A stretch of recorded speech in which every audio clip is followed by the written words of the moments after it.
Boa noite. Todos me escutam? Bom, então, boa noite a todos. Sejam todos muito bem-vindos. Mais uma vez, quero começar invocando a presença do Deus Triuno, Pai, Filho e Espírito Santo. E vamos nos dirigir a Ele em oração. É o Leonardo Schorna que vai fazer a oração hoje. Não sei se ele está aqui, não vi. Boa noite. Todos me escutam? Boa noite, Leonardo. Sim. Então, vamos orar. Querido Deus, amado Pai Celestial, te agradecemos pelas inúmeras bênçãos que Tu nos tens derramado sobre nós. Te agradecemos por mais um dia que Tu nos concedeste, pela nossa saúde, pelo nosso alimento. Enfim, te agradecemos por tudo aquilo que Tu nos dás. Pai de amor e misericórdia, obrigado pelo Teu amor.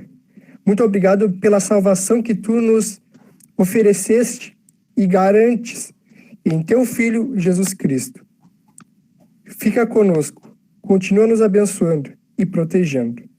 Em nome de Jesus. Amém. Valeu, Leonardo. Bom, a gente vai falar sobre a história de Caim e Abel, o que a gente não sabe sobre ela. Isso me chamou a atenção. Parece uma história tão simples. Será que tem mais coisas para saber sobre ela? E se o senhor pudesse se apresentar, pastor Jordan? Não é pastor oficialmente, mas... E nem senhor. Senhor é costume, não sei. Sim. Bom, obrigado. Valeu aí pelo senhor. Bom, gente, boa noite a todos. Né? Eu acho que eu conheço boa parte de vocês, mas eu não conheço todos, né? Então, eu me chamo Jordan, eu estou no 6º ano do seminário. No final do ano, se Deus quiser abençoar e eu conseguir fazer tudo direitinho, eu vou ao ministério, né? Vou ser enviado, então, para alguma comunidade, né? E é uma alegria muito grande estar aqui com vocês hoje. Eu já tive outras oportunidades, essa aqui é a 3ª vez, né? Mas eu participei 2 no ano passado. O projeto ainda me parece que eu fico muito feliz de ver o crescimento dele, né, ao longo de cada reunião. Parece que ele vem crescendo, então eu fico muito feliz. Certamente isso é sinal das bênçãos de Deus aí, pelo belo trabalho que o projeto tem feito aí, né. Bom, ainda bem que o Alisson falou, né, que eu não vou saber tudo, porque é bem verdade, né. Com muita humildade que eu venho aqui conversar com vocês sobre esse tema.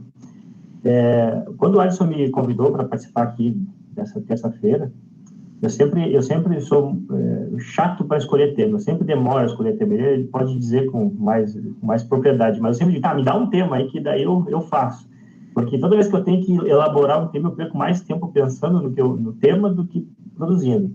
E dessa vez, quando ele me chamou, eu logo falei desse tema, de Caim e Abel, unindo o útil ao agradável, porque era um texto que eu estava trabalhando na faculdade, tive que trabalhar para uma disciplina, e acabei gostando bastante de estudá-lo, né? Acabei descobrindo algumas coisas aí que eu particularmente não sabia, né? Com a minha vivência de comunidade, né? Por falar nisso, eu sou do distrito, aí eu sou natural daí, né? Alguns de vocês talvez me conheçam. Participei o quanto pude da Jucruz, só saí da Jucruz para ir ao seminário, então, né, meu coração ainda está no distrito aí. Enfim, eu estudei esse texto, né, para um trabalho, e acabei me dando conta que na minha vivência de comunidade eu só sabia, eu só ficava naquilo que talvez seja útil e tal, mas que é sempre o mais do mesmo, né? Eu sempre ficava naquela história do Caim e Abel, né? Caim matou Abel, ponto, era o que eu sabia. E aí eu comecei a estudar esse texto e comecei a descobrir que tinha muita coisa por detrás, né? Várias coisas interessantes por detrás do texto. Por isso que a brincadeira é essa, né? A história não contada. Eu não estou aqui, não vou propor nada de novo, vocês não se preocupem, que eu não estou dizendo que falta coisa, não é isso, né? Eu só vou dizer que vou apresentar alguns elementos que às vezes a gente deixa passar batido, né? Cuidado com as heresias, né? Cuidado com as heresias, o pastor Mateus está aí para isso. Não, tudo bem, agora que o pastor está aí, eu estou mais tranquilo. Se eu falar heresia, ele, né, já pode censurar. Então, a gente vai conversar sobre esse texto, né? Eu prefiro que vocês, ao longo da conversa, se sentirem vontade, podem interromper, pode falar. Eu prefiro que falem na hora do que deixar para o final, né? Eu prefiro assim. Agradeço aqueles que estão com a câmera ligada, porque pelo menos eu tenho alguém para olhar, não é só um monte de foto. E, bom, gente, antes de começar, né, antes de falar sobre o tema em si, eu gostaria de saber de vocês, se alguém de vocês aí tem coragem de contar para nós a história de Caim e Abel de cabeça, sem ler, sem medo de errar. Se errar, alguém pode ajudar, a gente ajuda, mas eu gostaria de saber o que vocês têm, assim, o que vocês têm gravado dessa história. Quem é que tem coragem? Olha, pelo que eu lembro, esses dias, acho que já faz mais ou menos uma semana que eu li, estava lendo Gênesis, né? E daí, então, Caim e Abel, eles foram oferecer sacrifícios a Deus, né?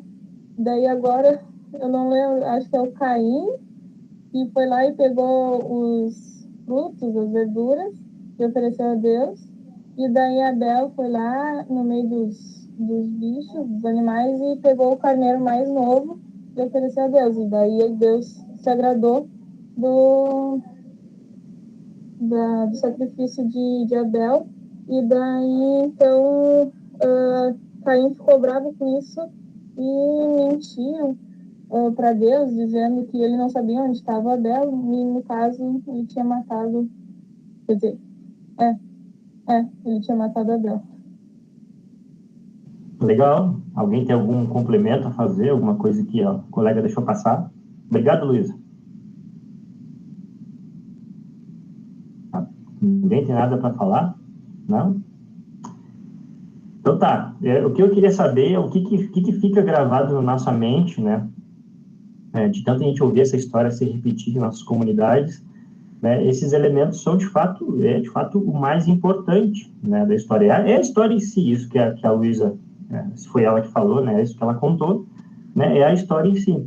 Mas eu gostaria de que a gente desse um pouquinho mais de atenção agora, então, aqui que o texto fala de fato. Eu vou apresentar aqui, eu gostaria de 3 pessoas para lerem, 3 pessoas que se dispusessem a ler. Quem está afim aí, por favor, levanta a mão, abre a câmera, fala. Eu ajudei também. Os 2, Alisson.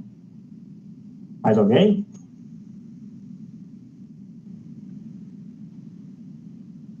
O Fabiano também. Então, vamos lá. O primeiro, o Alisson Neufeld, que eu estou vendo aqui, lê do 1 ao 5, beleza? O segundo, Alisson, ele lê do 6 ao 10. E o Fabiano lê do 11 ao 16, tá?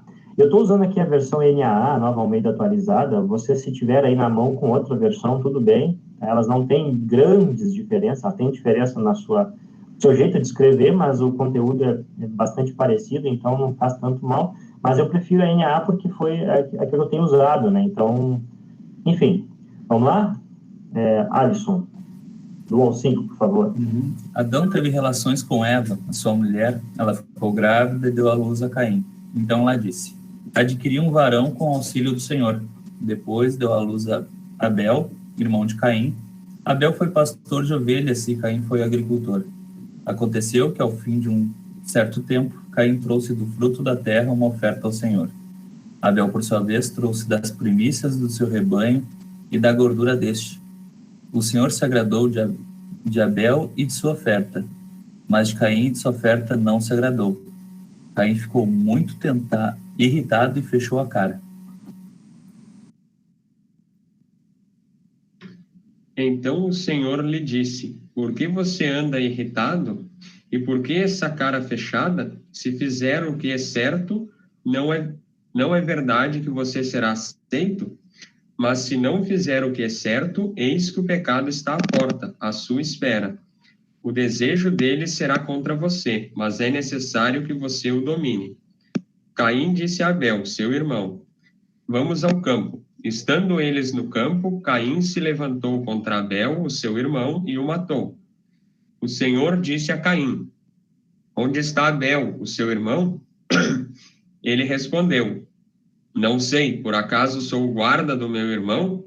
E o Senhor disse: o que foi que você fez? A voz do sangue do seu irmão clama da terra a mim. E agora você é maldito sobre a terra, cuja boca se abriu para receber da sua mão o sangue do seu irmão. Quando você cultivar o solo, ele não lhe dará a sua força. Você será fugitivo e errante pela terra. Então Caim disse ao Senhor: meu castigo é tão grande que não poderei suportá-lo. Eis que hoje me expulsas da face da terra, e da tua presença terei de me esconder. Serei fugitivo e errante pela terra. Quem se encontrar comigo me matará. O Senhor, porém, lhe disse: não. E se alguém matar Caim, será vingado 7 vezes. E o Senhor pôs um sinal em Caim, para que, se alguém viesse a encontrá-lo, não o matasse. E Caim se retirou da presença do Senhor e habitou na terra de Nod, a leste do Éden.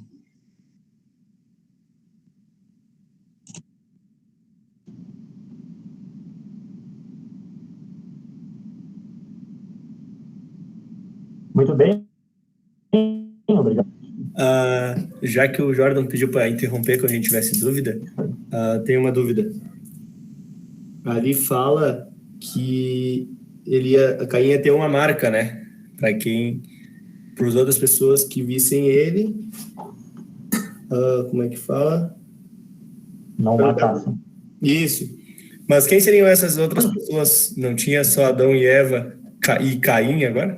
Muito boa pergunta, e ela vai ser respondida, ou não, né? A gente vai falar um pouquinho sobre esse texto agora destrinchado, né? Vamos pegar os blocos, vamos falar sobre isso. Mas essa tua dúvida aí, eu fiz questão de colocá-la aqui no slide e vai aparecer. Pode guardar ela um pouquinho, então? A gente vai pode ser. Não vamos esquecer dela, então. Mais algum destaque, pessoal? Mais alguma coisa que vocês chamou a atenção de vocês no texto? Alguma coisa que vocês não tinham prestado atenção ainda, de repente? Ou que não tinham notado, alguma coisa? Pois é, o que me chamou a atenção é que essa nova Almeida traz ali o significado lá da terra de Nod, eu acho que é como andar pelo mundo, que tipo, não é uma terra em si, e sim ele ficou só vagueando, digamos.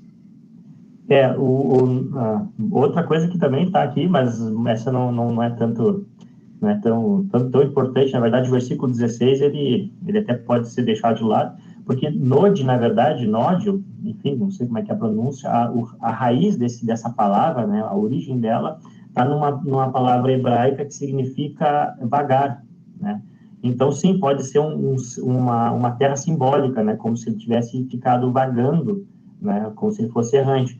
O que talvez não seja o mais indicado, porque se vocês pegarem o texto bíblico e forem lendo mais adiante, vocês vão ver que ele chega até a construir uma cidade, né? Então, talvez não seja exatamente isso, né? Mas é uma possibilidade. E pode ser, sim, esse símbolo dessa coisa dele estar sempre aí como alguém errante, né? Alguém que caminha, que tem que sair por aí meio que fugido, né?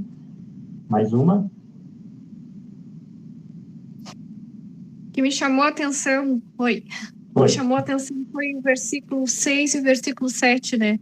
A gente sempre fala do assassinato direto, né? Geralmente o que chama a atenção é a morte, né, de Abel. E aí o que chama atenção, me chamou a atenção, eu até grifei assim na Bíblia, né? Foi o que antecedeu essa morte, né? Então, os sentimentos que antecederam a morte, assim. Então, fica visível ali pelos sentimentos. Então, me chamou bastante atenção. Isso, que legal. Que bom que vocês estão prestando atenção nesses detalhes, porque aí vem aquele título, né? A história não contada, porque muitas vezes a gente deixa escapar coisas porque a gente ouve e repete a história como a gente, né? Normal, como Caim matou Abel, ponto, né? Abel foi expulso, Caim foi expulso e vagou, né? Essa é a história, mas ela... Opa, como é que é? Na infância, às vezes, parece que a história começa a partir da morte, né? Mas o que antecedeu a morte, né? Ali até a forma com que Deus narra como Caim ficou, semblante descaído, que sugeria que ele estava com inveja do irmão e o que sucede, assim. É interessante reler. Com certeza, não, boa observação, e a gente vai falar sobre isso também. Então, gente, agora eu queria, vocês estão bem sintonizados e estão falando coisas que a princípio devem aparecer, então eu vou começar aqui, né? Antes de mais nada, eu gostaria de propor que a gente relembrasse um pouquinho sobre onde essa história está colocada no texto bíblico, né?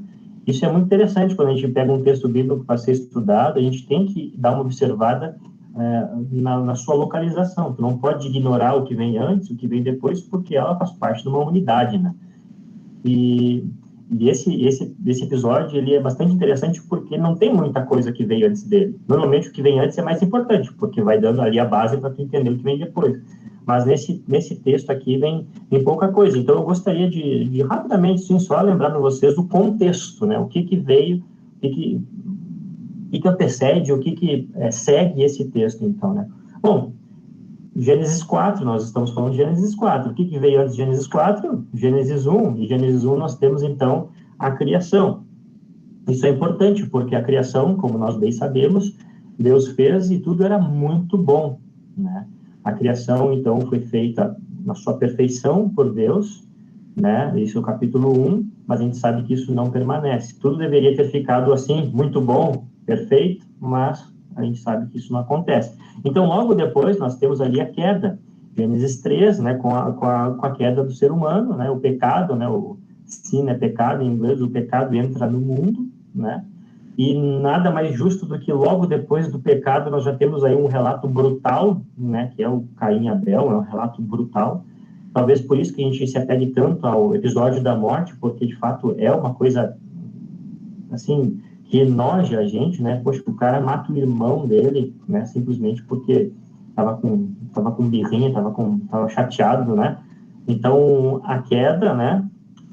E aí, logo depois, já vem, então, Caim e Abel, né? Quase o episódio seguinte à expulsão de Adão e Eva, né? Que eles são expulsos do paraíso, então, o episódio seguinte já vem, então, Caim e Abel e o assassinato. Quando eu escolhi essa imagem, né? Obviamente, a gente sabe que não era uma maçã, a fruta proibida, mas a fruta. Aí eu pensei assim, o fruto estava recém apodrecendo no chão, né, depois de ter caído das mãos deles, e já tinha aí, o pecado já estava botando suas garras de fora aí, né, já logo em seguida da queda já vem então esse episódio de Caim e Abel, que é brutal. E então chegamos no episódio, o que veio antes foi a criação, a perfeição, as coisas que deveriam ter sido boas. Sabemos que isso não aconteceu, a queda, né, Adão e Eva pecaram, e aí Caim e Abel e a consequência já última do pecado, que nós sabemos que é a morte, né? E aí, então, depois disso, já vem logo o dilúvio. Claro, vem um pouquinho de coisa antes, ainda temos ali a genealogia de Adão, né? Mas a gente vê que a coisa começou a ficar tão feia a partir dali, né? Que Deus, então, resolve que vai aniquilar a sua criação através do dilúvio. Obviamente, nós sabemos que ele salvou Noé e toda a humanidade foi salva também. Curiosamente, um autor bastante importante, né? Ele não é cristão, mas ele é daquele período do ano 30 depois de Cristo, chamado Joséfo, né? Ele era judeu, né? Ele escreve num livro, não vou lembrar o nome agora, ele diz que depois que Caim saiu dali, né? Ele só piorou as suas maldades, ele nunca foi uma pessoa boa, ele sempre, né, só continuou seu reinado aí de maldade onde quer que ele fosse. Bom, então esse aqui é o contexto, o que veio antes e o que veio depois. Estamos falando de um período pré-dilúvio, né, e pós-queda, né? Então, e agora nós vamos entrar então no texto em si, vamos conversar sobre o texto. Eu peguei, para não ser tão maçante, né, espero que não fique maçante, eu peguei blocos do texto e quero tentar... Exatamente, nós vamos ver agora, né, não relata esse arrependimento. Na verdade, Caim sai e, né, enfim, os descendentes de Caim também não são boas pessoas, né. Eu não lembro, mas acho que é Lameque, que seria descendente de Caim, é o primeiro bígamo, né, registrado na escritura, o primeiro cara a praticar bigamia e ter 2 esposas. Gente, qualquer coisa pode interromper, tá? Espero que a gente consiga trabalhar. E o primeiro bloco que eu separei, então, vai do versículo 1 a 2, né? Eu vou repetir o texto para a gente poder trabalhar com ele fresquinho na memória, senão ia ficar muito distante, né, a leitura. Mas o texto diz assim, então Adão teve relações com Eva, sua mulher, ela ficou grávida e deu à luz Caim. Então ela disse, adquiriu um varão, né, um homem, com o auxílio do Senhor. Depois deu à luz Abel, irmão de Caim. Abel foi pastor de ovelhas e Caim foi agricultor. Beleza. O que a gente pode destacar disso aqui? Né? O que eu trouxe de destaque? A frase ali teve relações sexuais, né? No original, até acho que algumas versões antigas, a Almeida Antiga trazia lá, Adão conheceu Eva, né? O termo conhecer, nesse contexto aqui, indica realmente relação sexual, não tem problema interpretar dessa maneira. E eu, particularmente, achei bastante interessante, porque indica uma coisa mais profunda do que simplesmente a relação em si, simplesmente o sexo em si. Se vocês param para pensar, né, a instituição do sexo e do casamento, ele é algo antes da queda, né? Quando o crescer e multiplicar-vos é algo que vem antes do pecado, ou seja, é algo que ainda é criado, instituído por Deus, enquanto tudo era muito bom. Então, inclusive, isso é muito bom. É claro que com o nosso pecado, agora, depois da queda, nós contaminamos isso também com nossa maldade, nossos desejos, né? Mas é algo que antecede. Então, eu achei, essa palavra conhecer, ela denota algo muito mais profundo. Algo como assim, é uma intimidade do casal. Adão conheceu Eva, algo como, né, algo que vai além da necessidade fisiológica, se vocês me entendem, né? Não era simplesmente procriar, era algo como um casal deve ser íntimo, né? Então é bastante relevante isso aí. Isso consta para nós, a gente vê aí, chega até nós também, porque a gente vê muitas vezes, né, outras denominações que demonizam o sexo como se fosse algo que deve ser para a procriação, e na verdade o texto bíblico ele não dá a base para dizer que o sexo é mau, né? Nós somos maus, e agora por causa disso o sexo também está contaminado, né? Então a gente tem que ter cuidado, mas não é algo que deve ser demonizado. Aí, passando adiante, né, segundo destaque ali, quando ela fala, então adquiri um varão, né, tive um filho homem com o auxílio do Senhor. Aqui tem uma coisa interessante na tradução, porque tem outra possibilidade de tradução, né? Existe no hebraico, né, eu não quis trazer aqui para não ficar chato, mas existe no hebraico uma partícula que ela é ambígua, né? Ela pode significar duas coisas. Ela pode significar o com, né, a conjunção, o com, ou também pode simbolizar ou indicar o que é o objeto do verbo, o objeto da frase. Então, se a gente escolher a tradução por com, fica adquirir um varão, um homem, com o auxílio do Senhor. Agora, se a gente escolher como se essa partícula fosse indicação do objeto direto, seria mais ou menos como se Eva estivesse dizendo, adquirir um varão, vírgula, o Senhor. Como se fosse o próprio Senhor. Por que isso é importante, gente? Qual que é a promessa que Deus faz para Eva lá em Gênesis 3:15, quando logo depois que eles caem em pecado, Deus faz uma promessa para resolver a situação. Qual é? Quem lembra? Messias, né? O que pisaria na cabeça da cobra, no caso. Isso aí. Então, a gente pode, das duas, uma, ou Eva está dizendo assim, olha, eu tive um filho e Deus me ajudou, né? Louvado seja Deus por isso. Ou ela pode estar dizendo assim, eu tive um filho e eu acho que é o Messias, né? Espero que seja o Messias. Eu tive um filho, o Messias. O que seria justificado, né? Porque, afinal de contas, eles não sabiam quando que o Messias viria. Deus prometeu o Messias e falou que era que seria descendente dela, né? Ela não esperava que passasse aí, sei lá, talvez 10 mil anos, não se sabe, né? Enfim, todo esse tempo que a gente não consegue traçar exatamente, né? Na genealogia, enfim. Então, nada mais justo, talvez, do que ela está achando que é o próprio Messias, né? Enfim, é uma possibilidade. E aí, ela tem Caim, né? E depois ela tem Abel. Abel, só tem uma coisa interessante sobre o nome de Abel, que, na verdade, Abel também pode ser traduzido, né? O nome Abel, por sopro, né? Sopro. Lá em Jó, tem um texto de Jó, deixa eu ver se eu acho aqui, eu tinha anotado aqui. Deixa eu achar. Enfim, não é importante, mas lá em Jó tem um momento que ele fala que já não... Que os seus dias são breves, que a sua vida é como um sopro, né, que acaba logo. Então, pode ser sinônimo de brevidade. E aí representa Abel, né, que foi morto muito jovem, né? Então rapidinho ele se foi. Beleza. Alguma coisa, gente, sobre isso aqui? Nos comentários, tem um livro de comentários bíblicos que eu encontrei o significado também, tem a ver com neblina, com vapor, que eu acho que dá a denotação de brevidade, e também com a palavra vaidade, né? Isso também tem a ver com vaidade, mas é claro, são palavras que podem significar várias coisas, mas dentro de um contexto tu analisa o que mais se aplica, né? E aí, convenhamos que aqui a questão da brevidade, do sopro, faz mais sentido, porque, de fato, a vida de Abel foi um sopro, né? Acabou rápido. Mas muito legal. Vamos adiante. Podem continuar com seus comentários. Segundo bloco. Aconteceu que, ao fim de um certo tempo, Caim trouxe do fruto da terra uma oferta ao Senhor. Abel, por sua vez, trouxe das primícias do seu rebanho e da gordura deste. O Senhor se agradou de Abel e de sua oferta, mas de Caim e de sua oferta não se agradou. Caim ficou muito irritado e fechou a cara. Alguém tinha destacado isso aqui, eu acho, né? Ah, não, foi o 6 e o 7 que é ideia, né? Ideia. Falou. Vamos aos destaques. O que eu destaquei, mas vocês podem ficar à vontade para trazer vários destaques.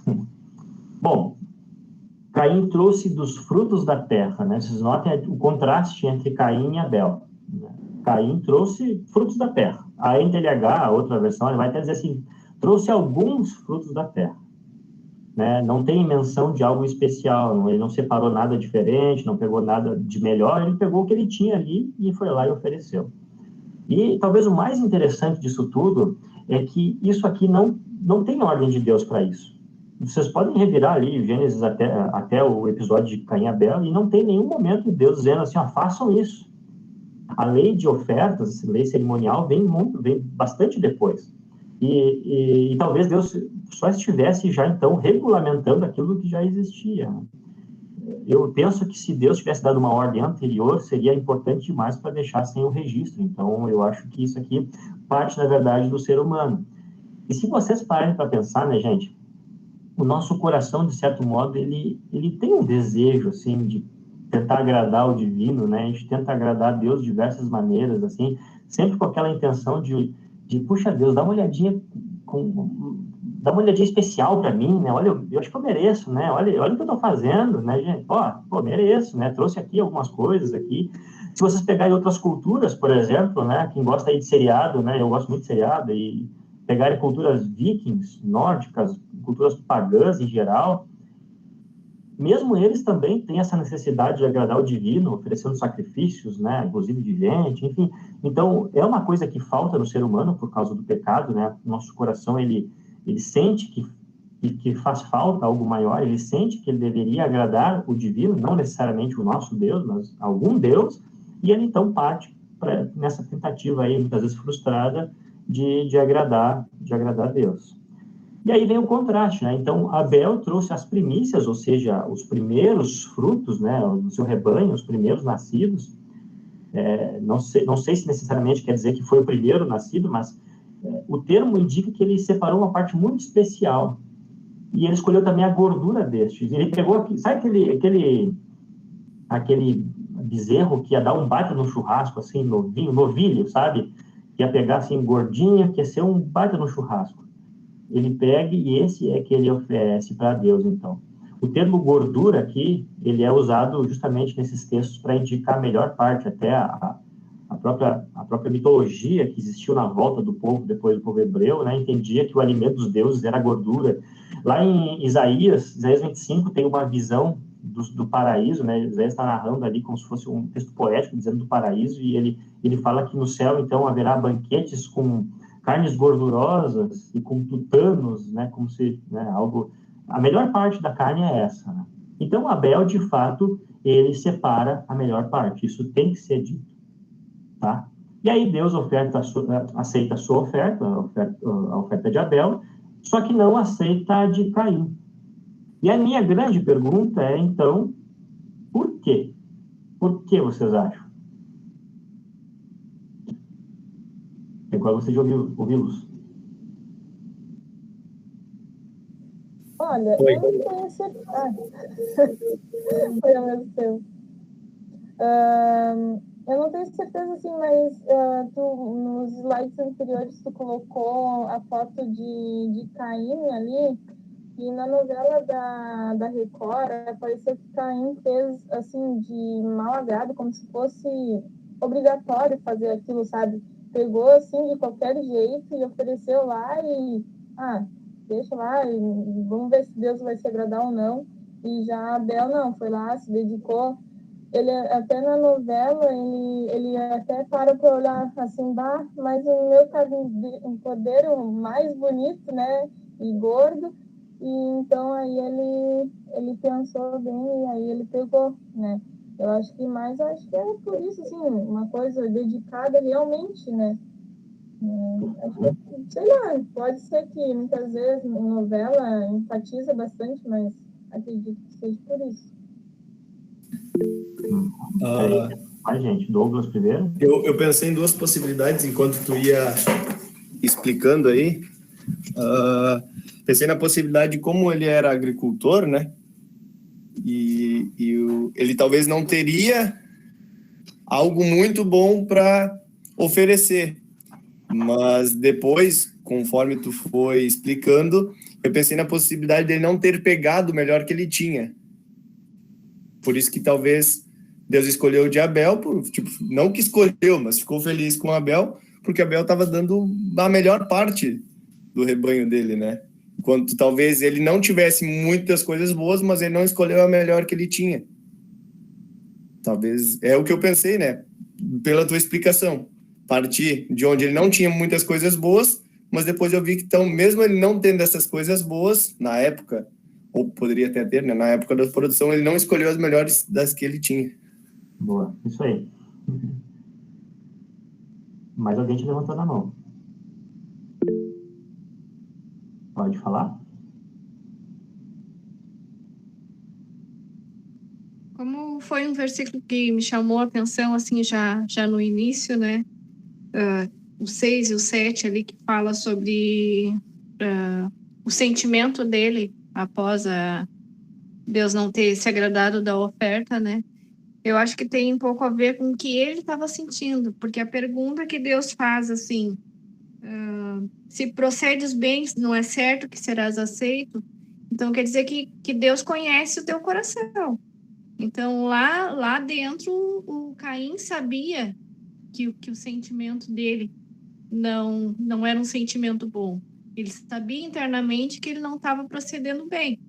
Então, quando Deus lança essa pergunta, Deus já sabe, né? Que o coração dele não estava fazendo de bom grado. E, todavia, se ele tivesse procedido bem, não era certo que Deus aceitasse. Então, lá no coração dele, e talvez isso tenha dado mais raiva nele, o semblante tenha caído. Eu acho que um pouco assim leva a gente a pensar, porque os sentimentos, as coisas erradas, estavam recém começando na vida, né? Então, não, era o princípio, né? O que estava encaminhando ao primeiro crime, à primeira morte, né? Então, Deus não ter aceito aquilo ali para ele causou um sentimento que era novo, tanto para ele quanto para o mundo, né? Que era o mundo deles ali, se a gente for pensar assim. Então, e aí Deus chama a atenção dele, que o pecado jaz à tua porta. Então, Deus dá quase que tipo assim, vou te dar uma chance para tu pensar, ó, o pecado está aí, batendo a porta, te liga. Já foi um pouquinho adiante, mas é boa análise, é mais ou menos por aí mesmo. Bom, nós temos essa é uma resposta que, de fato, uma pergunta que ela é complicada, ela não é simples de responder, embora pareça simples, embora a conclusão depois vai ser simples, a gente tem várias coisas, vários caminhos para chegar à conclusão, né? Então, nós temos alguns textos que nos ajudam. Tá? O próprio texto responde isso, ou nos ajuda a responder, né? O primeiro está no próprio bloco que a gente leu, né? Que diz assim: o Senhor se agradou de Abel e de sua oferta, mas de Caim e de sua oferta não se agradou. qual que é a ordem que está colocada ali? Do que o Senhor se agrada primeiro? Primeiro, Deus se agrada de Abel e depois da sua oferta. Ou seja, não é a oferta que dignifica Abel, mas é o coração de Abel que dignifica a oferta que ele faz. Ah, mas o que tem o coração de Abel? Afinal de contas, Abel é pecador, tá sob a queda, tá depois da queda. Aí o próprio texto bíblico lá em Hebreus 11:4, naquela seção lá que tem os heróis da fé, né, que vocês podem ler lá, tem diversos personagens do Antigo Testamento, né? E diz assim, ó, pela fé, Abel ofereceu a Deus um sacrifício mais excelente do que Caim, pelo qual obteve testemunho de ser justo, tendo a aprovação de Deus quanto às suas ofertas. Ou seja, Deus aceitou a oferta de Abel porque Abel tinha fé. Abel creu, né? Alguém falou sobre o fato de Caim estar fazendo algo mecânico, acho que a Luísa mencionou sobre a novela retratar isso, né? E é o que o texto realmente deixa transparecer. Parece que Caim vai lá e oferece alguma coisa. Ele faz alguma coisa, mas no seu coração talvez aquilo não tenha tanto sentido, né? Ou ele achou que qualquer coisa bastava. Mas então, o que dignifica a oferta de Abel é a sua fé. E por isso que Deus primeiro se agrada de Abel e depois da sua oferta. E Deus primeiro se desagrada de Caim e só depois da sua oferta. Gente, é a mesma coisa conosco hoje. Quando a gente oferece algo a Deus, né, até pensando em ofertas mesmo, né, já que o termo seria algo como ofertas, né, nas nossas ofertas, né, as pessoas que dão ofertas, não é o quanto que eu dou de oferta que vai fazer eu ser um cristão melhor ou pior, ou Deus vai gostar mais ou vai gostar menos. Na verdade, é o meu coração ao dar oferta que importa. É o meu coração ao ofertar. E eu estou dizendo aqui oferta no sentido geral, não só dinheiro, mas também quando eu oferto meu tempo para trabalhar, né? Quando nós ofertamos nosso tempo no serviço da igreja, né? Quando vocês vão e trabalham em prol dessa igreja, também chega a ser uma oferta.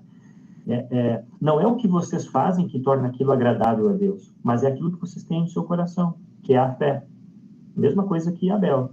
Tá? Então, o foco aqui não está necessariamente na ação do homem, mas na sua fé que o motiva, então, para fazer algo que Deus espera, algo agradável a Deus. Legal? Algum comentário? Mudou a perspectiva? É mais ou menos isso que estava pensando? Não é que Abel fosse bonzinho, tá, gente? Por isso que eu brinquei na chamada do vídeo, tá? Não quer dizer que Abel era o carinha, ó, nossa, pobrezinho do Abel, foi lá e ofertou. Tá? Não, Abel era pecador também. Não era tão diferente, assim, de nós, né? Ele era pecador, e então ele só foi aceito porque ele tinha fé. Então, as conclusões, né? De fato, a gente não sabe o porquê que Caim não creu. A gente sabe que isso aqui é uma coisa que a gente tem na teologia, né? Aí o pastor vai ajudar, a gurizada está começando a estudar teologia, os que já estão mais avançados também. É uma coisa que a gente chama de cruz da teologia, é uma coisa que a gente não sabe dizer por quê. Os desígnios de Deus aqui são insondáveis, a gente não sabe por que uns vão para o céu, por que uns creem e outros não. Isso está nos desígnios de Deus, né?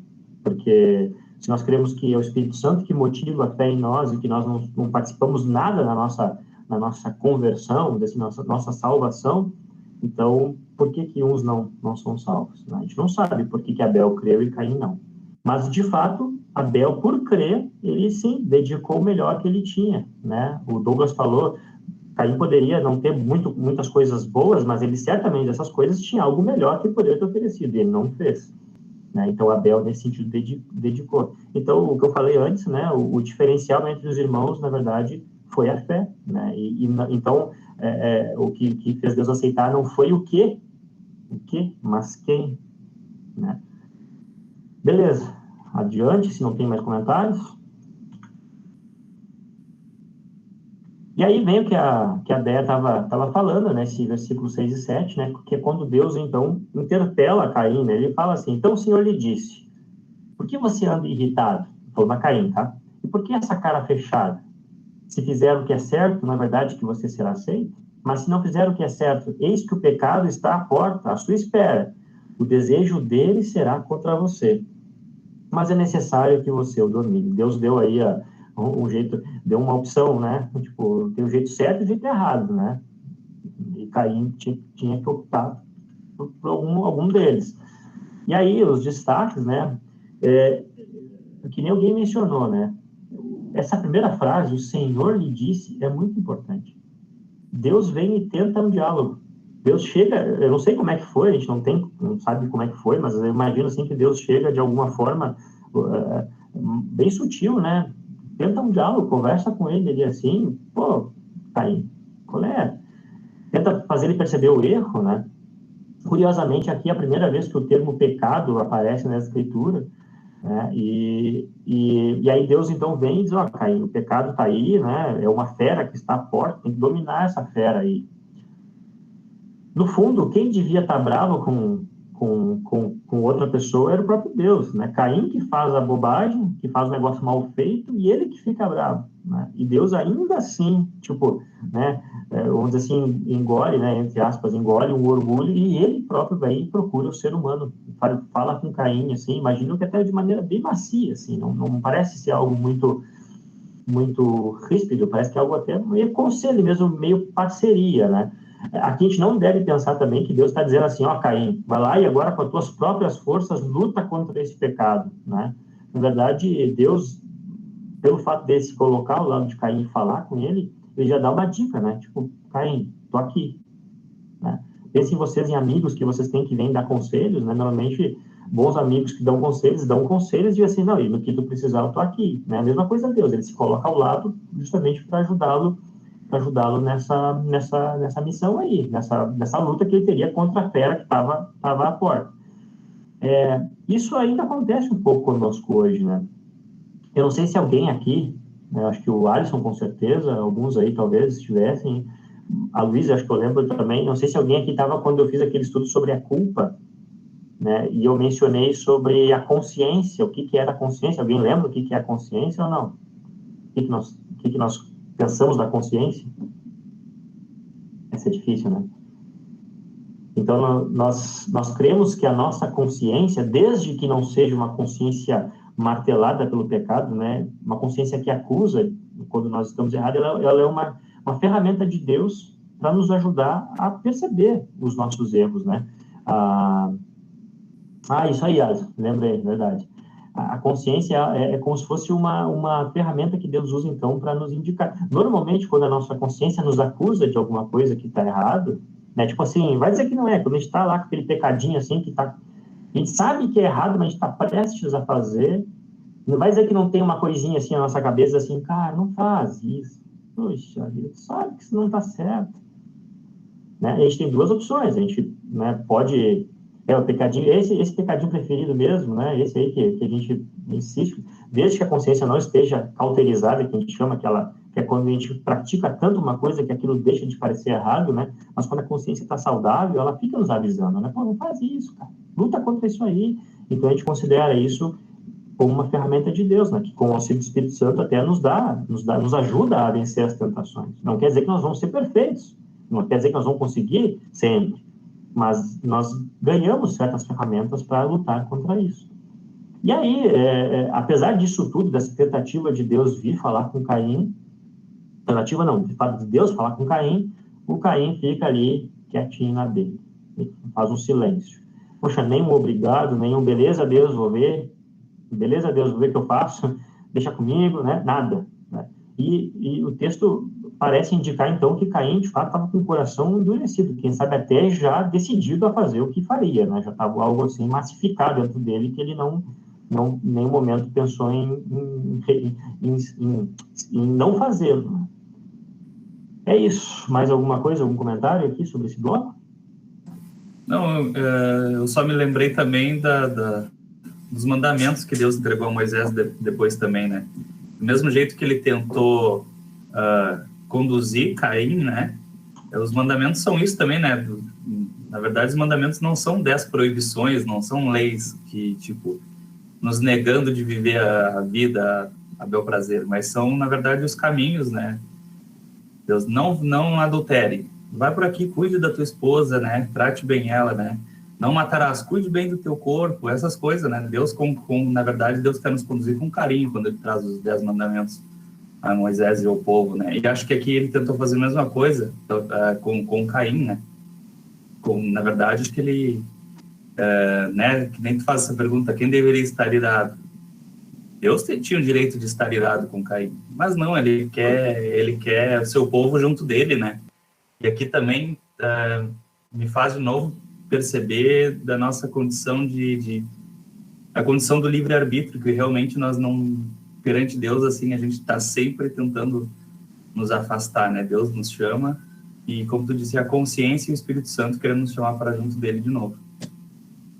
Isso aí dá outra conversa bastante longa aí sobre isso aí, né? Mas de fato, os mandamentos a gente pode olhar aquilo até como uma proteção, né? Se todo mundo conseguisse minimamente cumpri-los, né? A nossa vida seria bem melhor, especialmente na questão social, né? No viés aqui social, que eu digo assim, no horizonte, né? Olhando para o lado, para o próximo, né? Porque a gente sabe que na vertical, né? Se Deus exigisse o cumprimento perfeito, nós não teríamos nenhuma condição, porque... enfim, bom, vamos falar sobre isso daqui a pouquinho. Mais um bloco, então, esse aqui seria o evento, o ápice triste da história, né? Caim disse a Abel, seu irmão, vamos ao campo. Estando eles no campo, Caim se levantou contra Abel, seu irmão, e o matou. O Senhor disse a Caim, onde está Abel, seu irmão? Ele respondeu, não sei, por acaso sou o guardador do meu irmão? Olha, que vontade de dar uma, né? A gente olha esse texto assim, é triste, né, gente? Vamos aos destaques.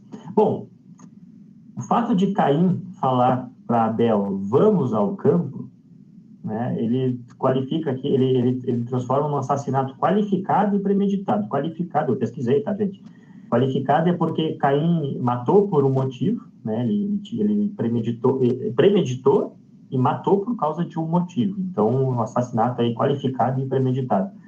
O que é muito triste, porque Caim estava pensando nisso e ele resolve, então, tirar o seu irmão aí de cena, né?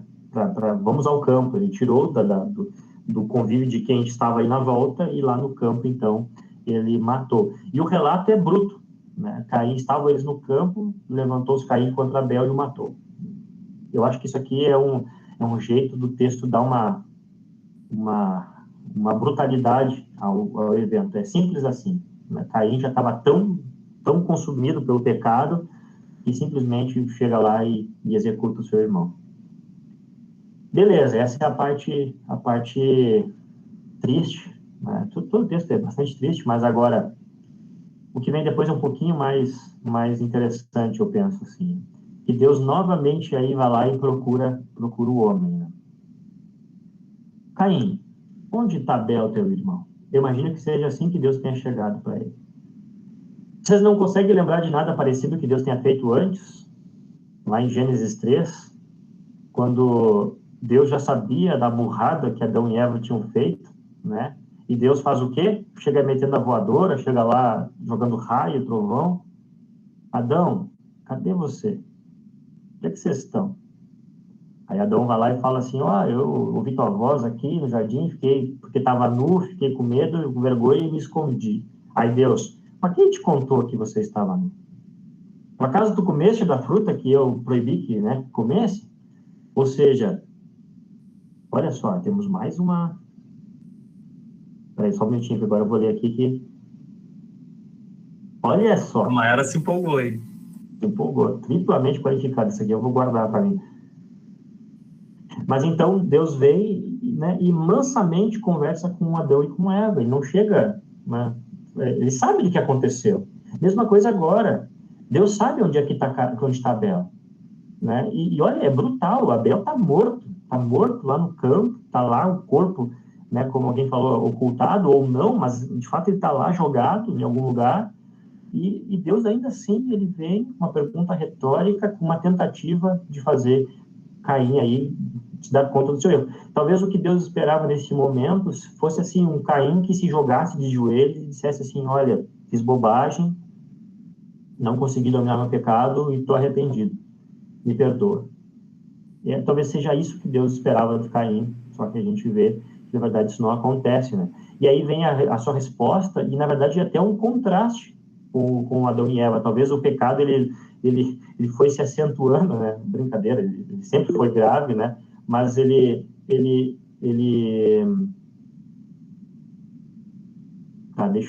agora que eu perdi, deixa o pastor quer falar? Pode falar, pastor. Falei fazer um comentário e fui. Se perder, não levanto mais a mão. Não, eu li o comentário bem na hora e perdi o raciocínio. Não, mas é engraçado, né? Porque Deus, ele se faz de bobo, e eu acredito que é justamente assim para dar a chance da pessoa se retratar, né? Ela falar, não, ó, Deus, fiz merda mesmo, me desculpa aí e tal, vou assumir as consequências, né?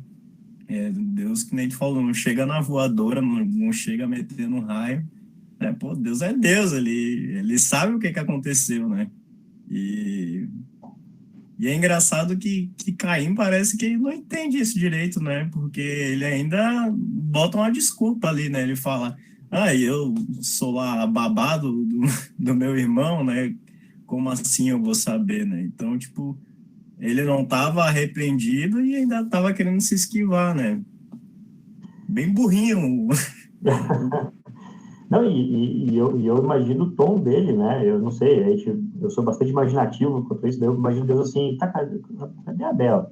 E aí Caim disse, lá sei eu, sou eu por acaso aí babado do meu irmão.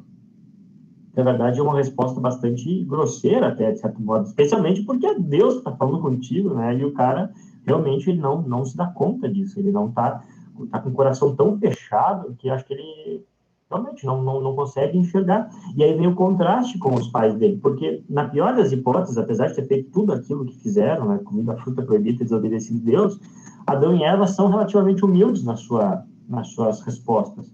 Tipo, tive medo, né, me escondi, aparentemente ali aceitam o seu desígnio, ali as consequências, né? Já Caim, ele é meio grosseiro, né? Sei lá, eu, por acaso sou o guardião do meu irmão.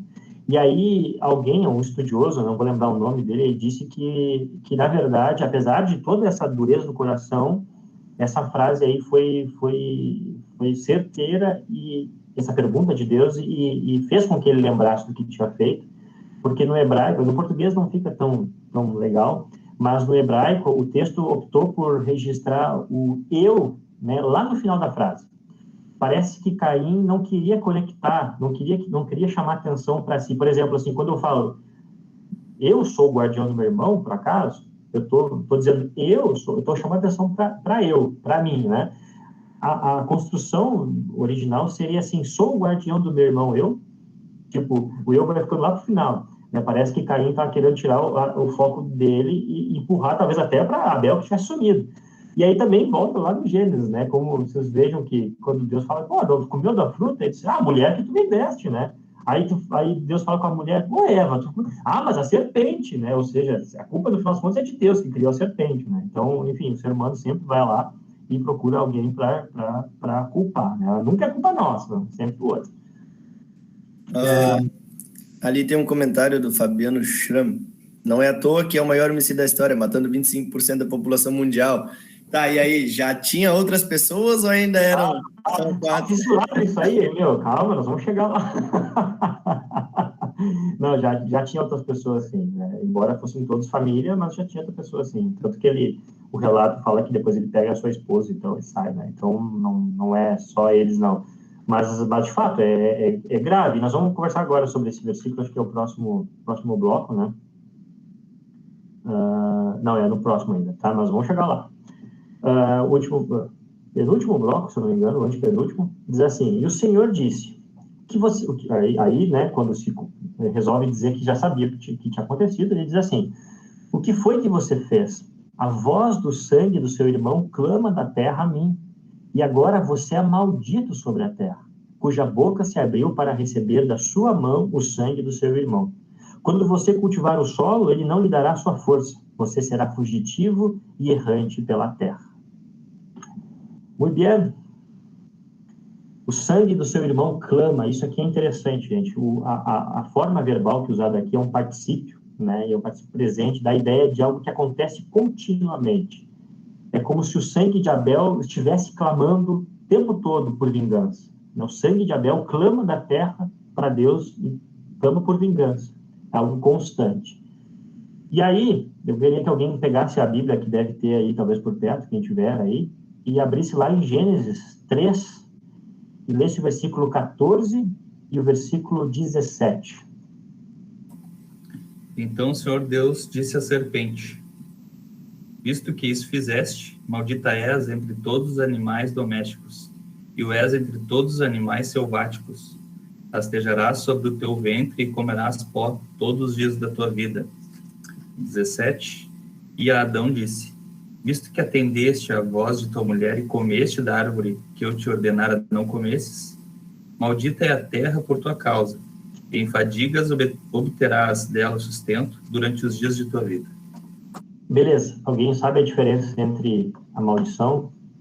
O que aconteceu de diferente nessa maldição de Deus a Caim e os pais dele? É que antes, tipo, o homem teria que trabalhar para produzir, né? Ele teria que sofrer, né? O calor, e agora ele não, a terra não vai produzir, né? Não vai ser uma terra fértil. Tá. Isso é verdade, mas não é isso o ponto. Tem alguma diferença aí entre os episódios? Não? Parece que Adão ali, né? A terra é maldito, né? E para Caim, ele é o maldito, né? Boa. Então, Isso a aí. ênfase não Isso é que eu ia na dizer, é verdade. terra e o outro, a ênfase é nele, né? Olha só, Deus não amaldiçoa Adão, né? Não amaldiçoa a pessoa, não amaldiçoa o ser humano, ele amaldiçoa a terra. Ele até fala que a Eva teria consequências das dores do parto, mas ainda não soa como uma maldição, até porque seria uma maldição seguida de bênção, né? Porque a dor do parto depois vem uma bênção, mas ele mesmo assim não é a linguagem de maldição sobre Eva. Então nós temos ali a terra amaldiçoada, nós temos a serpente que é amaldiçoada, né? Embora talvez também seja relativo, mas enfim, aqui é Caim que é amaldiçoado. Maldito és, acho que é a primeira vez que Deus então amaldiçoou o ser humano em si. Para vocês verem a gravidade do que aconteceu, do ódio que Deus sentiu com relação àquilo que Caim fez, então ele acaba amaldiçoando o próprio Caim. E eu penso que é uma maldição muito bem pensada, porque afinal de contas, né, Caim era agricultor, né, ele vivia disso. Então a terra não mais produzirá, então a terra não daria fruto a ele, e serás errante, ou ficarás caminhando, né? O que também é muito inteligente, né? Claro que Deus é inteligente, né? Mas então, se ele tem que se locomover, se trocar de lugar, ele não poderia produzir. Não seria agricultura, então, seu meio de subsistência, né? Então, é uma maldição bem pensada justamente para acabar com a possibilidade de Caim manter o seu estilo de vida anterior. Alguém vai dizer até que, então, ele vai de fazendeiro a beduíno, né? Vira, então, o beduíno. Alguma coisa, gente? Aqui? Não? Vamos adiante. Aí vem a relação a reação de Caim, né? É a segunda vez que Caim fala com Deus. Então disse Caim ao Senhor: meu castigo é tão grande que não poderei suportá-lo. Eis que hoje me expulsas da face da terra, e da tua presença terei de me esconder. Serei fugitivo e errante pela terra. Quem se encontrar comigo me matará. Aí vamos responder agora que o Douglas estava ansioso, né? O meu castigo é tão grande, né? Caim, ainda assim, Caim não amolece o coração. Ainda assim, Caim não bota a mão na consciência assim, puxa, o que eu fiz? Né? Ele estava tão endurecido, ele não tinha culpa nenhuma. Sabe, eu não sei vocês, mas eu acho que eu não sou psicólogo, né? Não manjo disso, mas eu sei, e eu acho que é uma coisa que todos nós sabemos, que dependendo daquilo que a gente faz de errado, né, a gente acaba depois se punindo, né? Por aquilo. A gente procura até, aceita punições. Nós vemos até na cultura pop, né, filmes aí de pessoas ou seriados de personagens que de repente fizeram alguma coisa de muito errado, e aí então eles passam a vida toda se punindo por aquilo, né? Porque ele sabia que tinha feito coisa errada. Aqui Caim não, ele pelo menos deveria então ser uma pessoa honrada, né? Dizer, então tá, eu vou suportar aqui, já que eu fiz, né? posso não ter achado tão errado, mas vou aguentar no osso. Não, ele vai lá e diz, meu castigo é muito grande. Olha, que injustiça. Finalmente, pelo menos, ele demonstra algo além da arrogância que nós vimos antes, né? Agora, na verdade, parece que ele está meio desesperado, né? Parece que é um tom de desespero. Ó, meu castigo é tão grande que eu não posso suportar. Desespero, mas como eu botei ali, sem nenhum pingo de arrependimento. E ele estava com medo de ser morto, né? E aí a pergunta é por quem? Ora, se nós pararmos para pensar, ele estava com medo de ser morto pela sua família.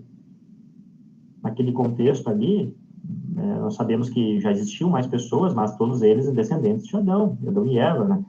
Então, ele estava com medo, talvez, que seu pai o matasse, sua mãe o matasse, seus irmãos, outros irmãos o matasse, enfim, né? A gente não sabe quantas pessoas existiam, mas então, de fato, ele se torna, a história, veja como se transforma a história em uma coisa muito mais triste, né? É algo totalmente, assim, absurdo. Alguém até pode dizer assim, mas isso aí aconteceu lá, isso eventualmente, primeiro que ninguém, matar o irmão, isso é uma coisa absurda. Será, gente? Será que o ser humano não é capaz disso?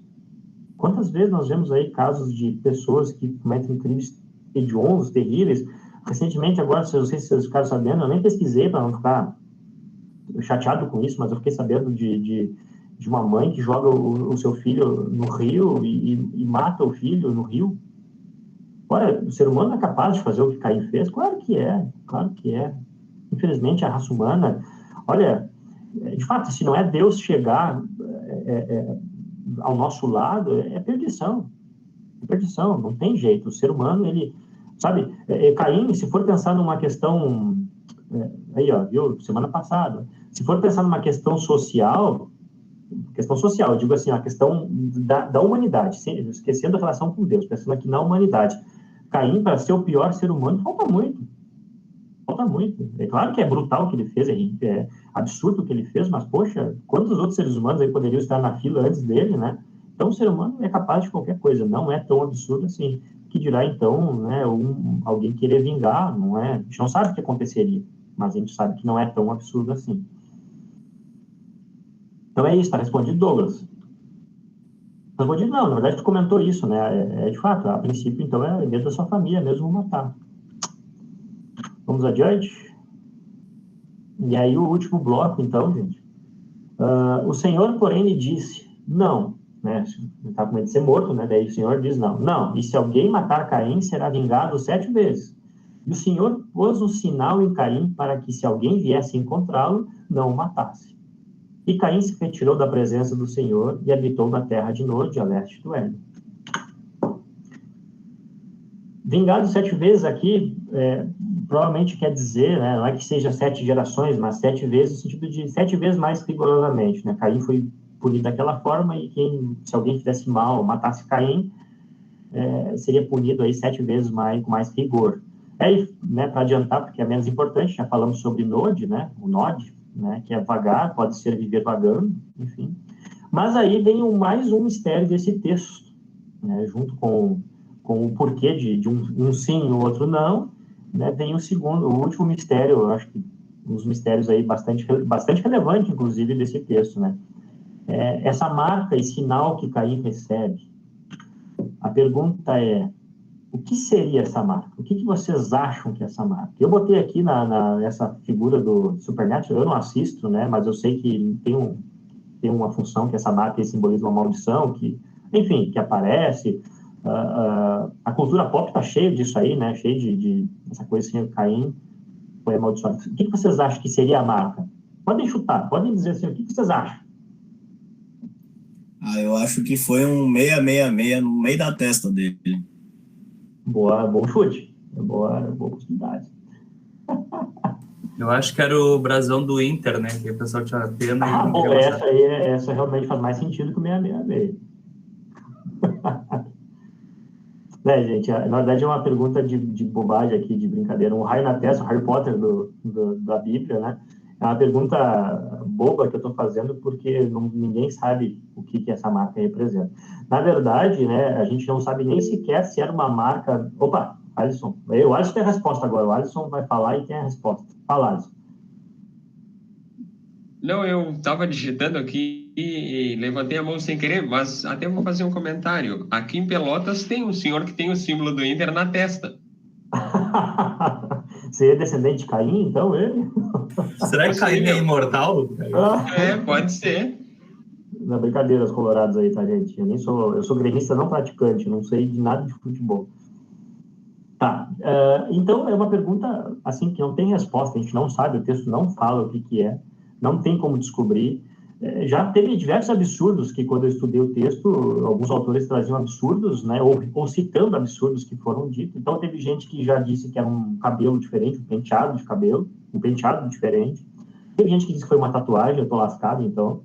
Teve gente que disse que foi... Alguém chegou a dizer que podia ser um cachorro, olha só, um cachorro grande que aparecesse eventualmente quando ele tivesse sido ameaçado, ou fosse ameaçado, então esse cachorro aparecia, então justamente para convencer a não fazer mal.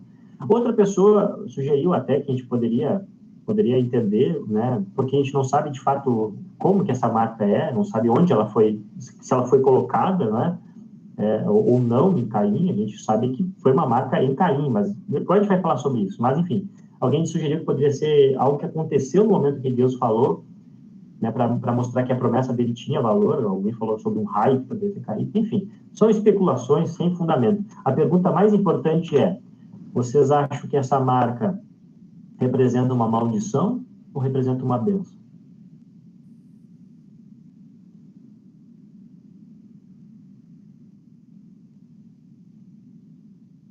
Era para proteger, né?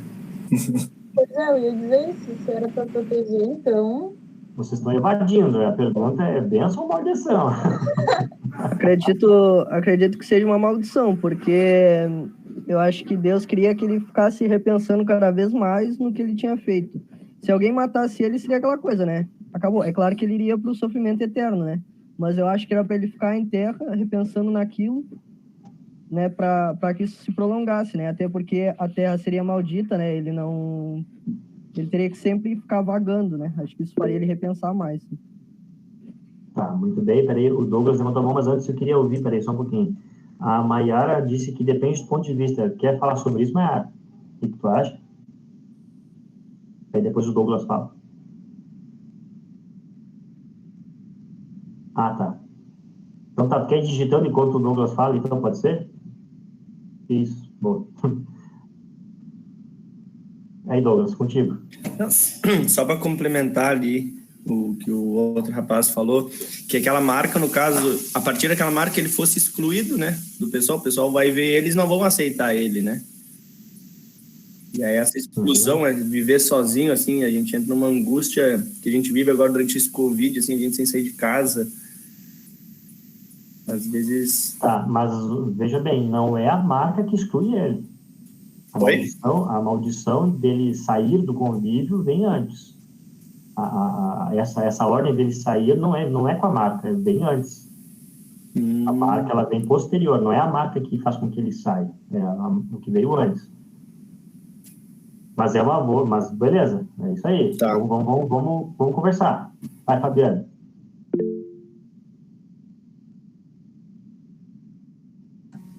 Mick. Tá no mudo, Fabiano.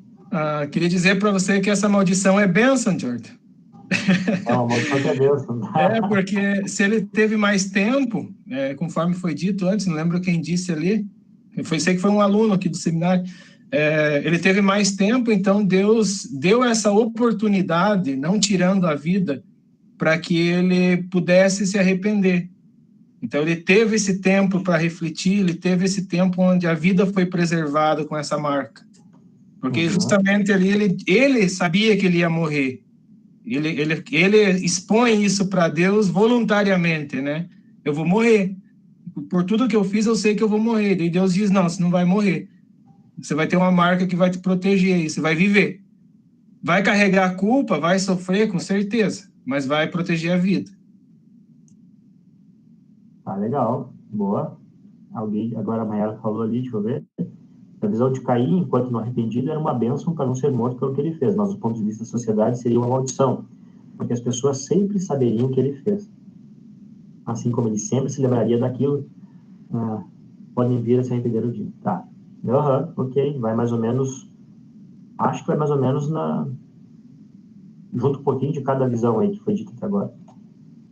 Quem mais queria falar? O Alisson, não? Não, eu ia falar algo parecido, assim, com o que o Fabiano, acho, falou.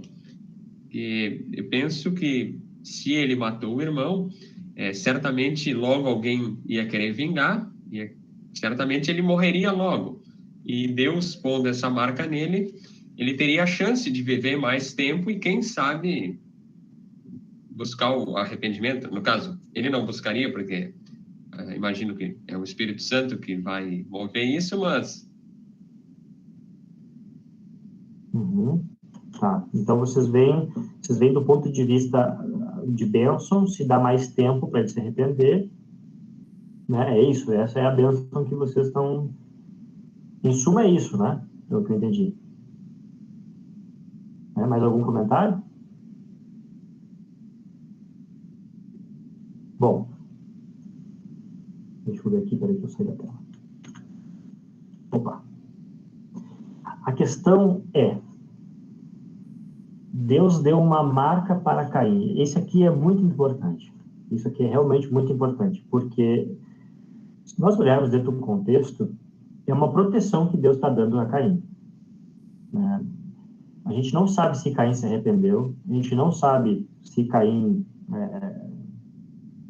continuou praticando. Aliás, a gente tem mais evidências de que ele tenha continuado sua vida aí de maldade aí em outros lugares, né? Mas o hebraico nos dá uma certa ajuda quando a gente para olhar esse texto no original. Aqui, a tradução mais correta, tem uma partícula ali, né, que indica uma coisa que eu não queria trazer aqui para não ficar chato, mas a tradução mais correta não é uma marca em Caim, mas é uma marca para Caim. Deus deu um sinal para Caim. Isso é diferente, certo? Porque quando eu falo que Deus pôs uma marca em alguém, quer dizer que ele literalmente marcou a pessoa de alguma forma. Mas quando a gente diz que Deus deu a marca para ele, isso pode ser diversas coisas, inclusive um salvo-conduto. Na verdade, isso aqui é um salvo-conduto. Tá? A gente não pode dizer, com base no texto, que essa marca é uma marca de maldição que fez com que Caim ficasse, então, o resto da vida como um amaldiçoado, né? Excluído da sociedade por causa dessa marca. Na verdade, essa marca ela só existiu para que Caim não fosse morto, para que ele fosse protegido. E Deus, em nenhum momento, ele cobra na sua contrapartida o arrependimento. Embora talvez a gente possa dizer, né, que Deus talvez gostaria que Caim tivesse arrependido, Deus não faz essa exigência. Olha, eu vou te marcar aqui, mas aí tu tem que se arrepender, ou enfim. Não, Deus dá um salvo-conduto para Caim. Um salvo-conduto é um documento, né, antigamente, na era medieval, quando tu podia andar livremente pelas estradas de outros reinos, aí é um salvo-conduto, né? Alguma coisa que tu poderia mostrar para não ser atacado, não ser morto, enfim. Então, a gente não tem base de verdade, assim, para dizer que é uma maldição, que a marca em si é uma maldição. Caim é amaldiçoado, isso é verdade. Mas a marca é mais importante, ela é uma proteção. Eu vejo mais como uma bênção. Né? Talvez a vida de Caim ali não valesse nada. Até podemos fazer a pergunta, né? Caim merecia a marca? Vocês acham que Caim merecia essa marca? Se fosse vocês, né? Coloquem-se aí, né? Com todo respeito, mas coloquem-se aí na posição de Deus no momento ali, né? Se fosse vocês, Deus, ali, eu vou decidir agora, né? Vocês fariam isso? Vocês dariam essa marca a Caim? Pode ser sincero, eu não quero, não precisa ser bonitinho, com politicamente correto, não. Pode falar o que vocês acham. Já ia mandar apedrejar, né, cara? Chama a galera ali, lincha o cara e deu, né? A vontade do cara é essa, né? Ainda mais pensando que todas essas pessoas que queriam matar Caim eram da família dele, né? Então, tipo, ele tirou um membro da família, não foi um desconhecido, não foi uma pessoa aleatória, assim, né? Um estrangeiro, não, era uma pessoa que era de sangue deles, era da família deles, era da tribo deles. Então, imagina a revolta que dá, né? A gente vê aí na televisão, aí às vezes alguém faz um mal para alguém ali de um bairro que é muito conhecido ali. Mano, a galera chega para matar os caras, a polícia tem que ir lá para salvar o ladrão, né? Então imagina agora quando é da família da pessoa, né? Se o cara fosse matar ali mesmo e deu. É isso aí, né? Eu ia nessa mesma linha, assim, não dá para negar, né, gente? A gente não coloca. Imagina você brinquei que se coloca na posição de Deus, mas agora se coloca na posição de Eva ou de Adão, né? Ou até mesmo de alguém ali que fosse um parente mais distante, uma descendente mais distante. Então, de fato, é uma coisa que causa rebeldia. E aí vem uma coisa importante que eu queria falar para vocês, que é sobre uma distinção muito interessante que a gente deve sempre fazer. Que eu mencionei agora há pouco sobre a questão social de sociedade, tá? De viver em sociedade. O Lázaro, né? Outro caso que nos revolta, né? Nós temos que sempre distinguir duas coisas. Quando nós falamos daquilo que nós achamos como cidadãos, né, com aquilo que nós desejamos para que a sociedade exista em paz, e devemos diferenciar isso daquilo que Deus pensa de nós. Por exemplo, eu quero dizer com isso, nós podemos, como cidadãos, olhar para Lázaro, né, e dizer assim, Lázaro merece morrer, na minha opinião. Né? Pode dizer assim, na minha opinião, Lázaro tem que ser morto. Isso aí tem que ser morto 2 vezes.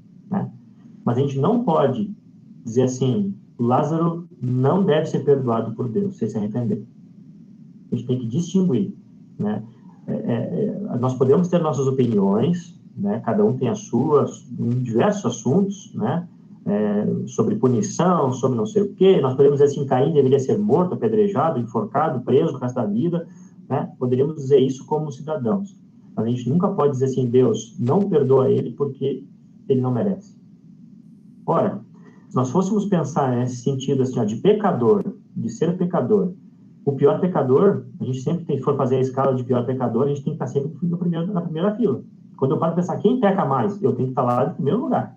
Porque, né, o próprio apóstolo Paulo vai dizer assim, os pecadores maiores sou eu.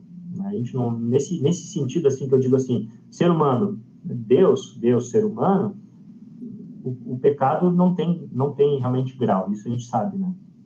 Agora, na sociedade, ele tem as suas consequências. Então, o maior exemplo que eu tenho disso é o malfeitor na cruz, né? Jesus ali ao lado dele diz então para ele o quê? Hoje mesmo estarás comigo no paraíso.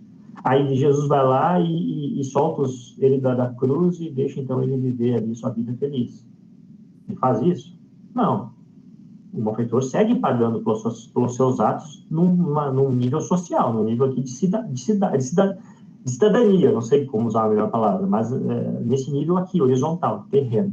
Mas ele foi aos céus, porque Jesus próprio prometeu. Então é isso, a gente tem que diferenciar. Né? Caim não merecia nossa visão, mas Deus, a gente não pode dizer para Deus quem ele deve ou não deve perdoar, proteger, etc. Né? Ironicamente, Deus aqui se torna aquilo que Caim não foi de Abel, protetor.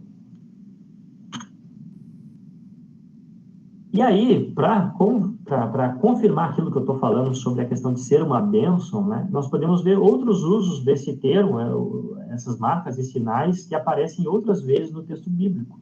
Então, por exemplo, nós temos lá em Ezequiel 9, 4 a 6, quando Ezequiel está tendo uma visão, né, e Deus está falando ali que ele vai enviar 7 anjos que vai passar por Jerusalém e vai matar as pessoas porque não aguentam mais a maldade. Aí Deus fala assim, marque com um sinal a testa daqueles que suspiram e gemem por causa de todas as abominações que se cometem no meio dela. Depois ouviu o Senhor dizer aos outros homens, passem pela cidade após ele e matem. E os olhos de vocês não tenham piedade, não poupem ninguém. Mas não se aproximem de ninguém que tiver o sinal na testa. Então aqui são os anjos, né, seriam 7 anjos, um ficaria para proteger esses, né, marcados, e 6 fariam esse extermínio, né? E o mais clássico de todos, e o mais belo, sem dúvida, né, é a primeira Páscoa, que é quando, então, Deus ordena, né, que o povo, né, ali, diz assim, pegarão um pouco de sangue e passarão nas 2 ombreiras na viga superior da porta. nas casas que eu comer. O sangue será um sinal para indicar as casas que vocês se encontram. Quando eu vir o sangue, passarei por vocês e não haverá entre vocês praga destruidora quando eu ferir a terra do Egito. Ou seja, de novo, aqui o mesmo termo, sinal, está sendo usado para Deus proteger, inclusive aqui o seu povo, né? E inclusive os seus santos aqui, né? Aqueles que não compactuam com a maldade lá de Jerusalém. Então vejam que há mais elementos para nós crermos que Deus de fato estava, entre aspas, né, abençoando Caim no meio da sua maldição, não protegendo Caim no meio da sua maldição. E aí, chegando ao final da parte do texto em si, né, mas não largando ele de mão, eu pergunto, o que será que esse texto, além daquilo que a gente já conversou, né, por cada parte, mas o que será que ele tem a ver comigo, especialmente essa parte final, né? O que será que ele tem a ver conosco? E a pergunta que fica, né, que eu fiz no videozinho, eu pergunto, quem tu és? Com quem você se identifica? Com Caim ou com Abel?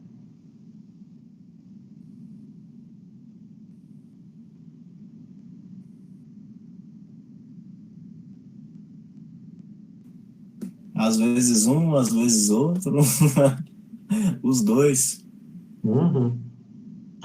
É isso aí. Não é ou. É e. É os dois, né, gente? Eu lembro que eu falei que a história de Caim e Abel talvez resuma muito bem a história da humanidade, né? De certo modo, ele tem um capítulo compacto ali. Temos o pecado, a sua brutalidade, e ao mesmo tempo também temos Deus que protege. Nós temos também Abel, que de fato era alguém que era santo, mas não santo no sentido de ser santinho, santo no sentido de dizer que Deus disse que ele era santo porque ele tinha fé, né?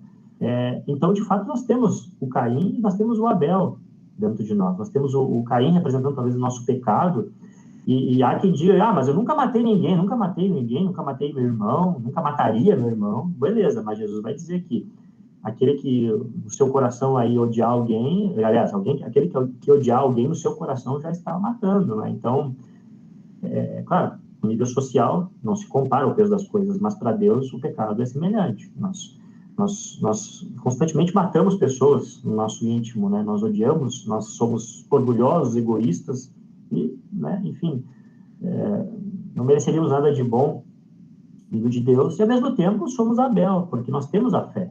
Cristãos têm a fé, têm uma natureza renovada, que nos leva, inclusive, a querer fazer o que é certo, nos leva, inclusive, a querer oferecer aquilo de melhor que nós temos, né, seja do que for, seja muito ou pouco, mas que seja o melhor. Então, tudo isso é a fé que nos motiva. Então, nós temos esses dois. Lutero vai dizer que nós somos simultaneamente justos e pecadores, né? Então, de fato, essa é a nossa realidade. E aí, eu não lembro qual slide que tem agora, nós também recebemos uma marca muito especial. E, por sinal, foi posta na nossa testa e também no nosso coração. Talvez vocês não vão lembrar de vocês, né, do batismo de vocês, mas aqueles que já tiveram a oportunidade de ver um batismo, né, vão lembrar que tem um momento muito lindo da liturgia que o pastor fala, fulano de tal, né, diz o nome da criança e diz, recebe, então, o sinal da Santa Cruz, tanto na sua testa, quanto no seu coração, como sinal do preço pago em resgate na cruz, que Cristo pagou em resgate por ti na cruz. Nós recebemos essa marca também. Mas toda essa marca, tudo aquilo que nós fazemos, toda essa natureza marcada por uma bênção de Deus, por um presente de Deus, que é a salvação, só faz sentido se nós conectarmos ela à marca mais importante que já existiu no corpo de alguém, que é essa marca aqui. Tudo isso se conecta a essa marca. Por causa dessa marca que nós não somos condenados, por causa dessa marca, inclusive, que Deus não aniquilou a humanidade, porque ele sabia que haveria um tempo em que toda essa maldade seria resolvida, né? Talvez não corrigida, porque ainda a maldade continua existindo e vai existir enquanto o mundo for mundo, enquanto o mundo estiver com pecado, mas uma coisa muito interessante é que enquanto o sangue de Abel clama da terra a Deus, pedindo por vingança, o sangue de Cristo, que também certamente tocou o solo, também, né? Hoje ele clama por perdão. E certamente esse sangue tem muito mais força, muito mais poder do que o sangue de Abel. Então é isso, gente. Nós somos marcados também, somos Caíns, somos Abéis, recebemos marcas que nós não merecemos, mas por causa dessas marcas aí, Deus olha para nós com amor e diz assim, aquilo que vocês fazem é digno, a oferta de vocês é digna, seja ela qual oferta for. E concluo perguntando se alguém tem alguma dúvida, algum comentário, colocação. Acho que me alonguei, né, gente? Desculpa aí.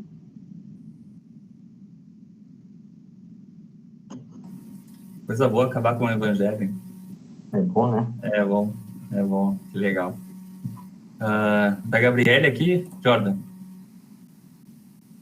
Será que a marca de Caim não seria também para proteger o resto do povo da época, para que eles não caíssem em pecado matando Caim? É uma boa perspectiva.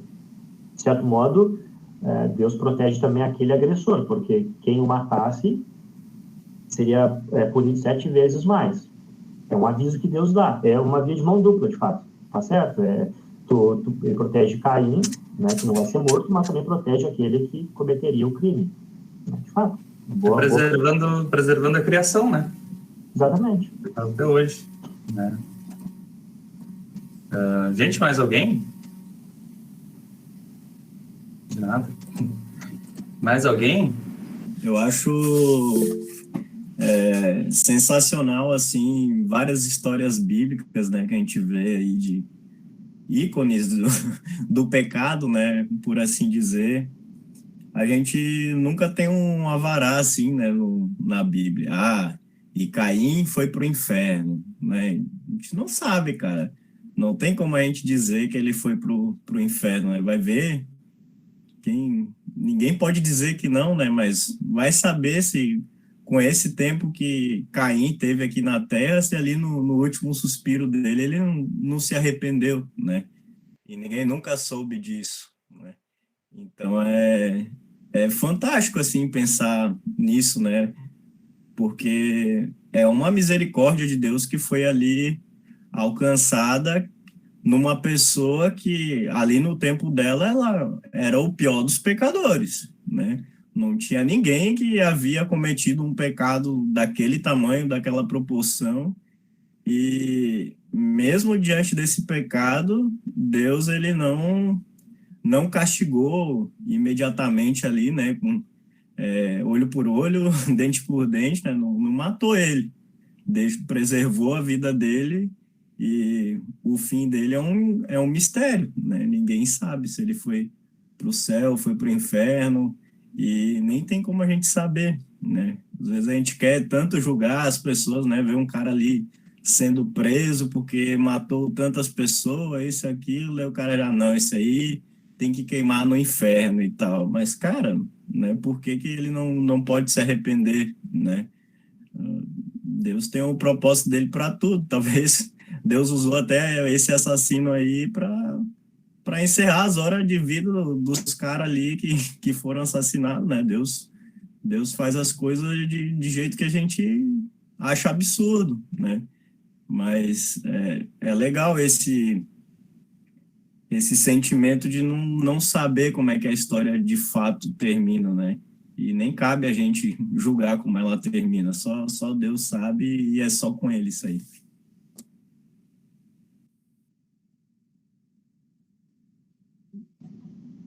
Obrigado, me promoveram aqui, mas obrigado, Leonardo. Leonardo teve lá em casa, né? Almoçou. Valeu, gente, valeu. O Rô queria falar. Pois é, o pessoal tá te elogiando aí, não sei, pode responder. Não, tô vendo aqui, acho que tá. Valeu.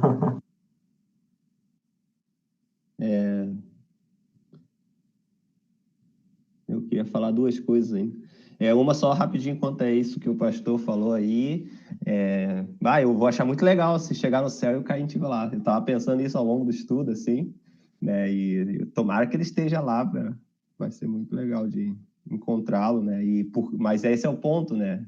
A misericórdia de Deus, né? Isso é muito legal. Outra coisa que eu ia comentar, eu fiquei ao longo do estudo pensando na Eva e no Adão, né? Por exemplo, aquele no começo dá a entender que ela achou que esse seria o Messias, né?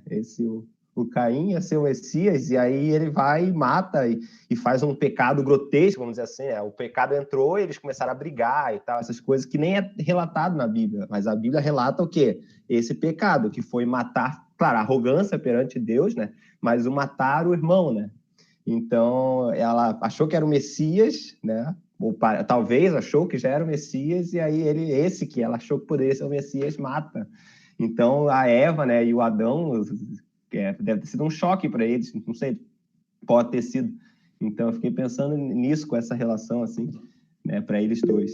E a outra coisa que eu lembrei também, Deus disse que, né, quando começo do fruto, certamente morrereis, né? Ali tem a ideia da morte, né? E aí, o primeiro pecado relatado, assim, né, é da morte, né? Isso é uma coisa que já mostra o impacto que o pecado trouxe no mundo, né?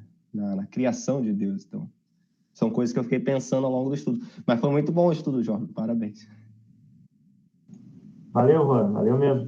E foi por isso que eu trouxe o contexto ali imediato, né? Um pouquinho antes, porque talvez Adão e Eva, a primeira vez que eles tiveram a dimensão total do que... Total não, porque a gente não consegue compreender o que significa a morte na sua totalidade.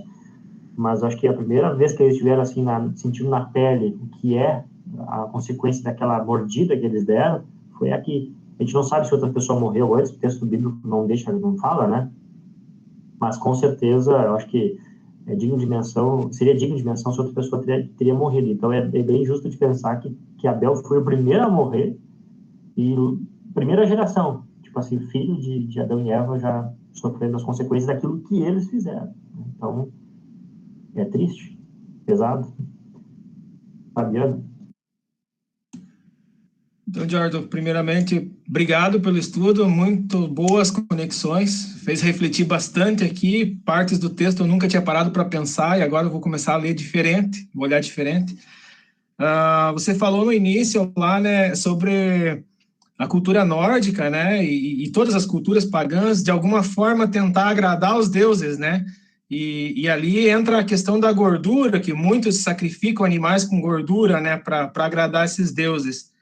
E, ao mesmo tempo, você mencionou Isaías 25, né, onde Deus promete um banquete, né, que era para todas as nações, e esse banquete é Deus quem oferece a gordura, né?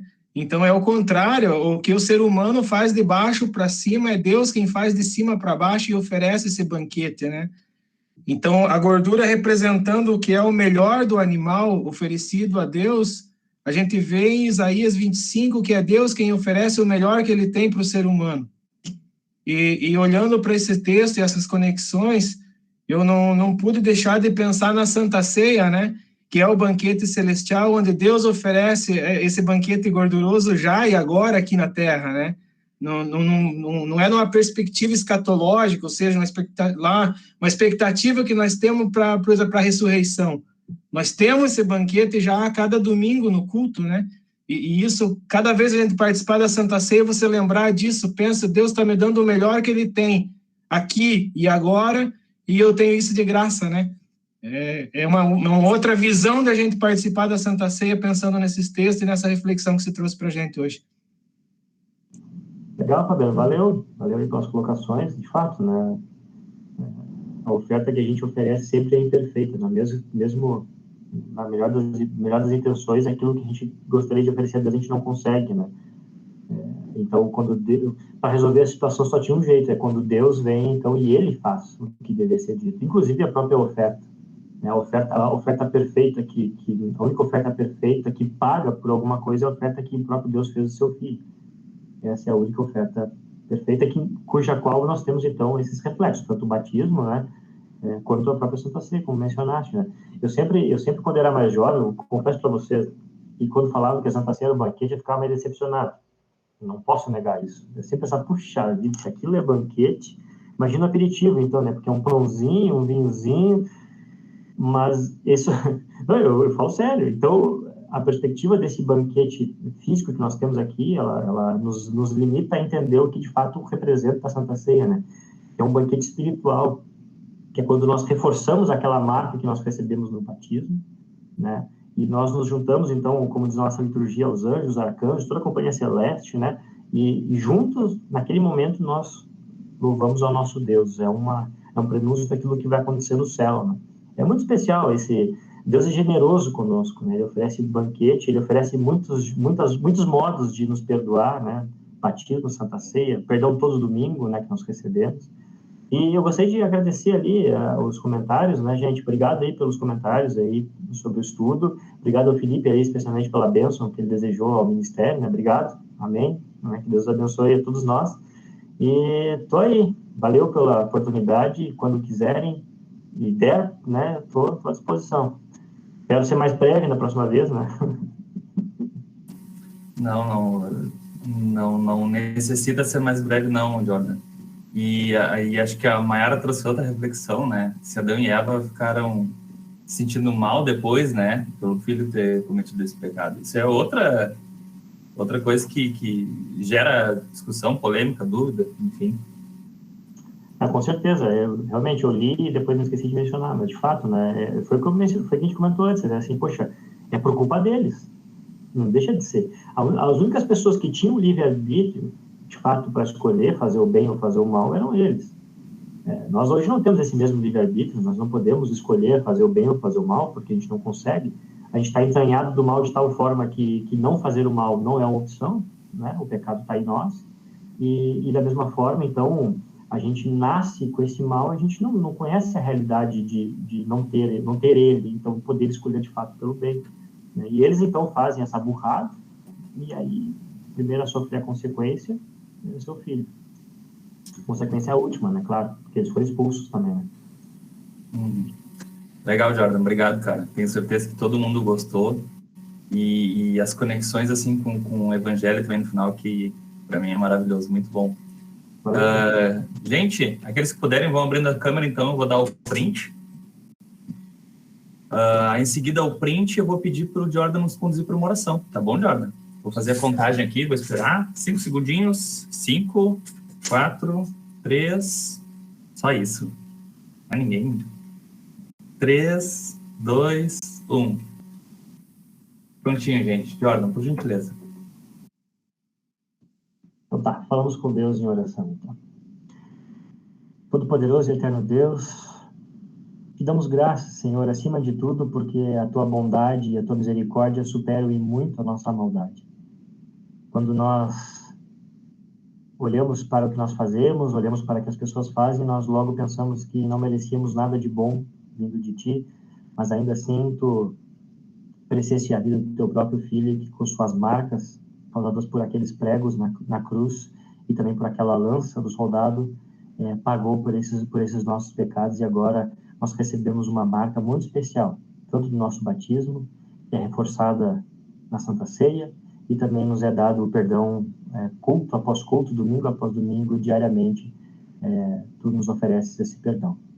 De maneira especial, então, eu te peço ajuda, Senhor, te pedimos ajuda para que nos dê um coração também renovado, misericordioso, para que possamos tentar, nos momentos em que o julgamento vier à nossa mente, pensarmos em quem merece e quem não merece ser perdoado, que então esse pensamento saia de nossas cabeças e nos lembremos que tu é misericordioso e é tu quem perdoas, não somos nós.